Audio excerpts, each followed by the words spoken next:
வணக்கம் உறவுகளே, நான் உங்கள் மதுசூதன். இந்த பதிவு என்னென்றால், பலஸ்தீன மக்களுக்கு அடுத்த ஒரு நிவாரணமாக இன்னும் ஒரு பெரிய நாட்டினுடைய வளர்ந்த நாட்டினுடைய அதிபர் பிரதமருடைய அறிவிப்பு வெளியாகி இருக்கிறது. என்ன விஷயம் என்று பார்த்தோமென்றால், ஆஸ்திரேலியா பலஸ்தீனத்தை ஒரு தனி தேசமாக அங்கீகரிப்பதாக, சுதந்திர நாடாக தாங்களும் அங்கீகரிப்பதாக அறிவித்தலை உத்தியோகபூர்வமாக வெளிவிட்டிருக்கிறது. இதன் பின்னணியிலே நாங்கள் பார்த்தோமென்றால், காசா மக்களுக்கு செல்கின்ற உணவு, குடிநீர், மருந்துகளை தடுத்து, தரை வழியாக தடுத்து, அவர்களை பட்டினி சாவிலே குழந்தைகளையும் உட்படுத்தி இஸ்ரேல் அரசு படுகொலை செய்து வந்தது. குண்டு தாக்குதல் மூலமும் பலர் இறந்து வந்தார்கள்.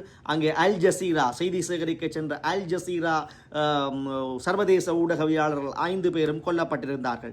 அதற்கெல்லாம் உலகம் ரீதியாக கண்டனங்கள் எழுந்த வண்ணம் வருகின்ற பொழுதிலே பல நாடுகள் இஸ்ரேலோடு கூடி நின்ற, ஒட்டி நின்ற, உறவாடி நின்ற, அமெரிக்காவின் செல்ல பிள்ளைகளாக, அமெரிக்கா எது சொன்னாலுமே ஒத்துதுகின்ற, இஸ்ரேலோடு பக்கத்துக்கு தோளோடு தோல் நின்ற நாடுகளான கனடா, ஐரோப்பிய யூனியன், UK, பிரான்ஸ், பல நாடுகள் இன்று அதிலிருந்து விலகி தாங்கள் பலஸ்தீனத்தை தனி தேசமாக, சுதந்திர தேசமாக அங்கீகரிப்பதாக அறிவித்திருக்கிறார்கள்.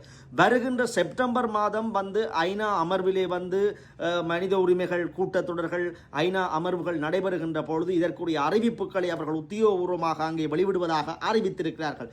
அந்த வகையிலே கனடா பிரதமர் மார்க் கார்னி அறிவித்து விட்டார். பிரான்சினுடைய அதிபர் அறிவித்து விட்டார், தாங்கள் தனி தேசமாக அங்கீகரிக்கப் போவதாக. யூகேனுடைய பிரதமர் ஸ்டாமர் அவர்கள் அறிவித்து விட்டார். அதைத் தொடர்ந்து இந்த கூட்டணியின் பின்னணியிலே ஆஸ்திரேலியா இணைந்து இப்பொழுது ஆஸ்திரேலிய அரசினுடைய பிரதமர், ஜனாதிபதிகள் அனைவருமே அறிவித்து விட்டார்கள், பலஸ்தீனத்தை ஒரு சுதந்திர தேசமாக அங்கீகரிப்பதுதான் ஒரு முடிவு, அதை நாங்களும் வரவேற்கின்றோம், நாங்களும் அங்கீகரிக்கிறோம் என்று. ஆகவே வரப்போகின்ற செப்டம்பர் மாத ஐநா தொடர் கூட்டம் என்பது ஒரு மிக முக்கிய அவதானிப்புக்குரிய கூட்டமாக அமையப் போகின்றது. ஏனென்றால் வீட்டோ அதிகாரத்தை கொண்டு அமெரிக்கா என்ன செய்ய போகிறது என்பதைத்தான் நாங்கள் பார்க்க போகின்றோம். ஏனென்றால் இப்போவும் அமெரிக்கா இஸ்ரேல் செய்கின்ற அத்தனை படுகொலைகளுக்கும் மனிதாபிமான இழப்புகளுக்கும் துணை நின்று கொண்டிருக்கின்றது. எப்போ கனடா இந்த பலஸ்தீனை அங்கீகரிக்கப்படுகிற பிரேரணையை போட்டதோ அன்றிலிருந்து அதிகரித்த வரியையும் கனடா மீது விதித்திருக்கிறது. இதனால் கனடா மக்களும் சரி, கனடாவிலிருந்து ஏற்றுமதியாகிற பொருட்கள் அங்கே சென்றால் அங்கும் வாங்க முடியாத இருதரப்புக்குமே ஒரு பிரச்சனையாக இருக்கின்றது.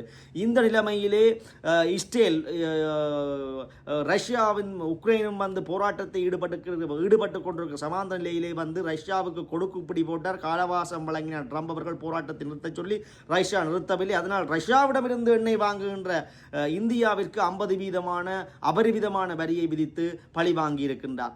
இப்படி பல நிலைமைகள் நாளுக்கு நாள் அடங்காமல் போய் கொண்டிருக்கின்றன. ஒரு பக்கம் பொருளாதார போர், ஒரு பக்கம் மக்கள் போர், இப்ப நாடுகளுக்கு இடையிலான போர் என்பதால் மக்கள் தான் சீரழிந்து கொண்டிருக்கிறார்கள்.